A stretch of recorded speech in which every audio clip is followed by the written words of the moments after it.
Mama Constance's waiting room smelled like desperation and dried flowers. Grace Manser sat between a pregnant teenager and a woman with bruises poorly hidden by makeup, all of them clutching the same pink appointment card, all avoiding each other's eyes. The card in Grace's hand read, "Love Restoration, 3 p.m." in faded purple ink.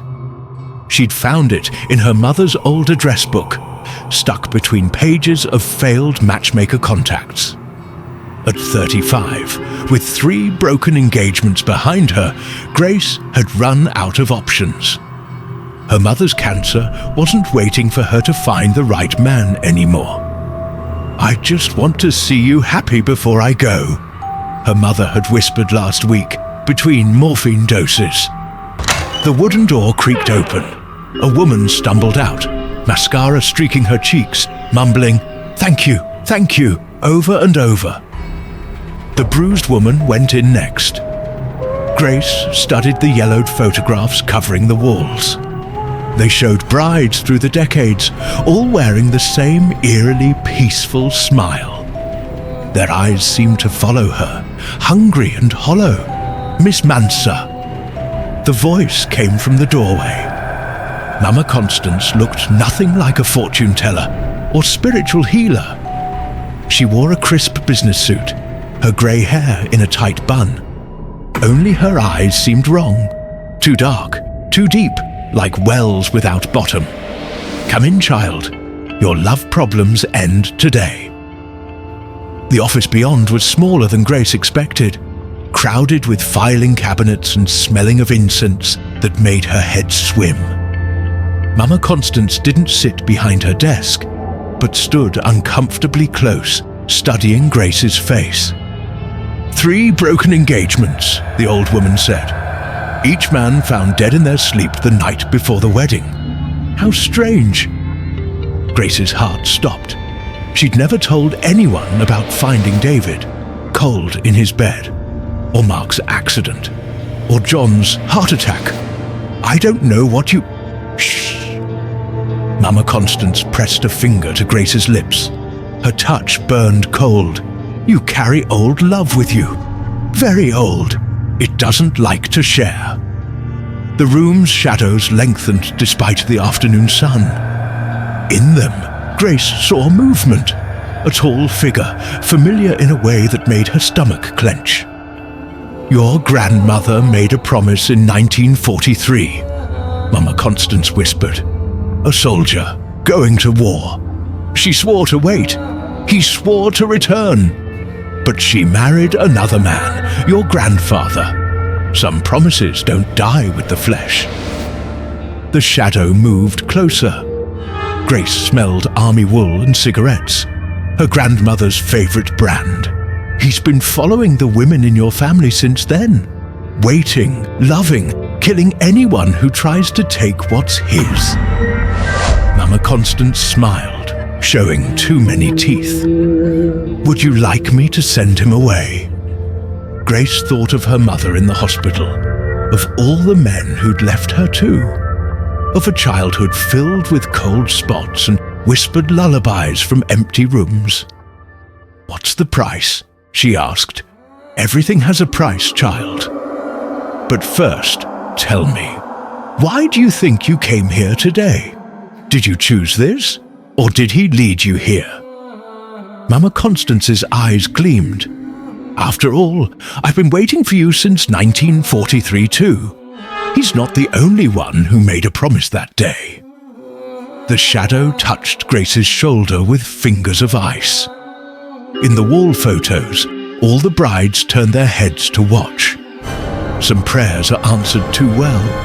Some love stories never end. And in a small office that smells of desperation and dried flowers, Grace Manser is about to learn what happens when you try to break a promise that's older than your heart. She visited the old woman for marriage prayers, but got something else. Part 2. His name was James, Mama Constance said, opening a drawer that smelled of mothballs and old leather. James Cooper. Your grandmother Margaret met him at a USO dance. They shared 3 dances, 2 kisses, and 1 promise that burned deeper than any wedding vow. She pulled out a yellowed envelope. Inside was a photo of a young soldier, handsome in his uniform, smiling at someone out of frame. His eyes held the same hollow hunger Grace had seen in the bride's photos. "That's not possible," Grace whispered. But she recognized his shadow. She'd seen it standing over her bed every night before each of her fiancés died. "He died in France," Mama Constance continued. "The telegram came the same day your grandmother married Henry Manser. James's body was never found. Some say love too strong pulls the soul back from death. Some say broken promises make ghosts. I say it's both." The shadow behind Grace solidified. The temperature plunged. "Show her," Mama Constance commanded. The ghost of James Cooper stepped into the light. His uniform was muddy, bullet holes marking where he'd died. But his face was perfect, young, beautiful in its devotion. He reached for Grace with hands that had strangled 3 good men in their sleep. "My Margaret," he whispered in a voice like distant shells. "I came back just like I promised." "I'm not her," Grace said. "I'm not my grandmother. You have her blood, her face, her promise." His fingers brushed her cheek, leaving frost.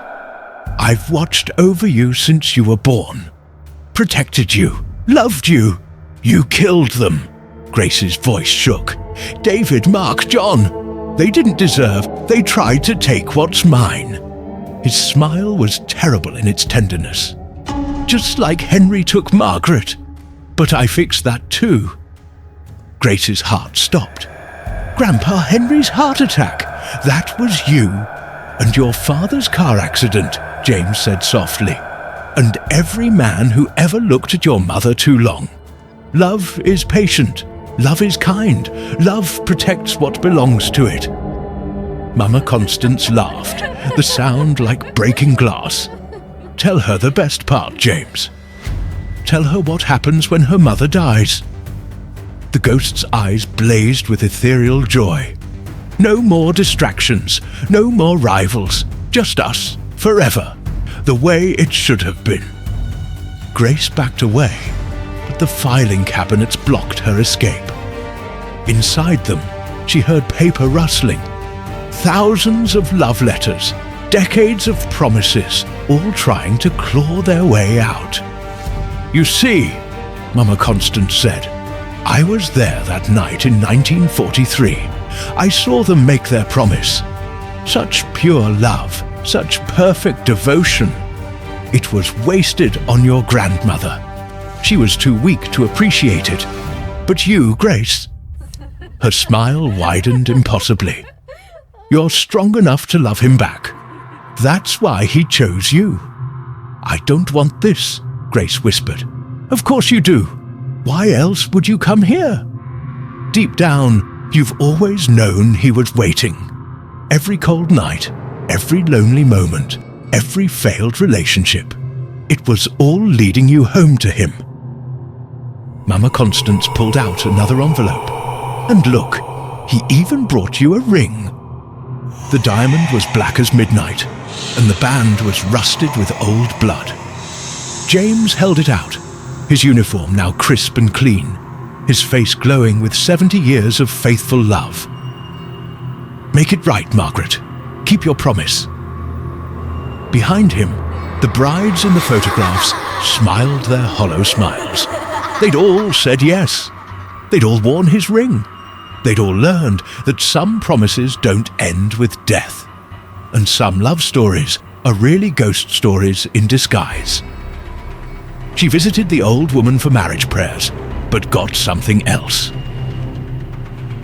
The final choice. Grace stared at the black diamond ring, feeling its pull like a cold tide. Behind her, the filing cabinets rattled with the voices of dead brides, all whispering, "Yes, yes, yes." "Before you choose," Mama Constance said, "let me show you something." She pulled out a leather album, its pages stuck together with something dark and flaking. "Your family's true history." The first photo showed her grandmother Margaret, young and laughing at that USO dance. James Cooper stood behind her, his shadow already too dark, too hungry. But there was someone else in the frame, a young woman in a fortune-teller's shawl, watching them with knowing eyes. "You," Grace whispered. Mama Constance smiled. "Love like that comes once a century, the kind that tears holes between life and death. I knew it the moment they made their promise." Her fingers traced the photo. But Margaret was weak. She chose safety over devotion, life over love. So I helped James stay, helped him wait. Each generation, I guided him to the right Mansa woman. The album pages turned themselves. Grace saw her mother as a teenager, frost on her window spelling out love notes. Her Aunt Susan's car accident the night she tried to leave town. Her cousin Beth's mysterious drowning on her honeymoon. "You're not just watching," Grace realized. "You're feeding off this, off him, off us. Smart girl." Mama Constance's eyes turned black as the ring. "Love this pure is better than any magic. 3 generations of broken hearts, of faithful hauntings, of perfect devotion. And now," she licked her lips, "now it's ripe." James's ghost wrapped his cold arms around Grace. "Say yes, my love. End this waiting." But Grace wasn't looking at him anymore. She was looking at the last photo in the album. Her grandmother Margaret on her deathbed, young James still standing guard, and Mama Constance in the corner, not aged a day. Grandma didn't break the promise, did she? Grace's voice shook. "You did something to her, made her marry Henry." She needed a push. Mama Constance shrugged. Love spells work both ways, and James's broken heart made him so much stronger, so much hungrier. "You've been twisting him, feeding him your magic, making him kill. I made him perfect." The old woman's skin rippled like smoke. "And now it's your turn. Take the ring, Grace. Love him properly. Let me taste what forever feels like." Grace felt James's grip tighten, felt the weight of 70 years of cursed love pressing down.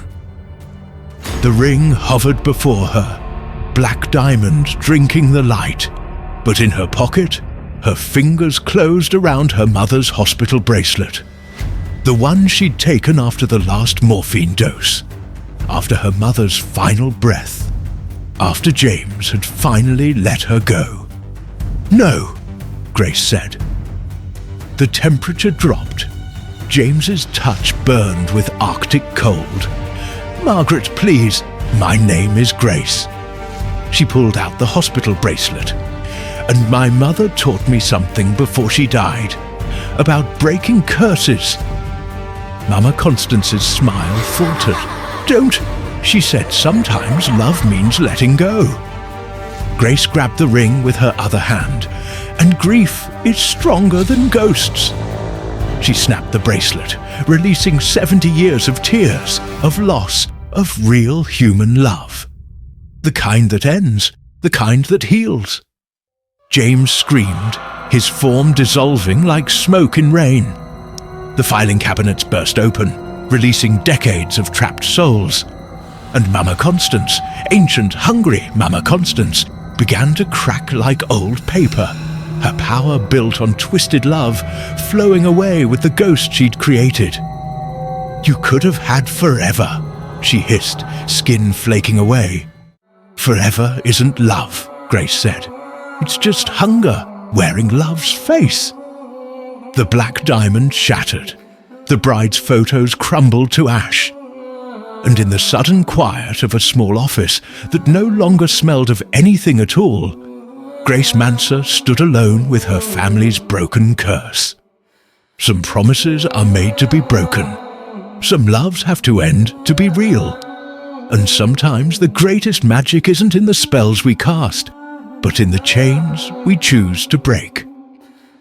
Grace walked out into the sunlight, leaving behind a room full of dust and empty frames. Somewhere, she thought she heard her mother laughing. Somewhere, she felt her grandmother's tears of relief. And for the first time in 70 years, no shadow followed her home.